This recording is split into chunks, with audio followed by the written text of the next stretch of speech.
How to change country on Instagram. Hello everyone, this is Max. Welcome back to another tutorial video. So let's start without wasting any time. Also make sure to watch this video till the end. So first of all, open up Instagram on your device.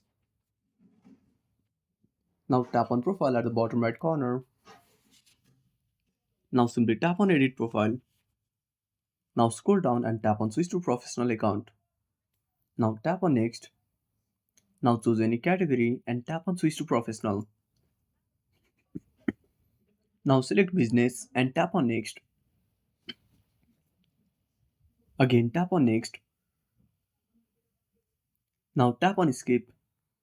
Tap on the cross icon. Now tap on edit profile. Now scroll down and tap on contact options. Now tap on business address. Now select your country and tap on tick icon. And that's it. Thanks for watching. Make sure to subscribe our channel and hit the bell icon. See you in the next video.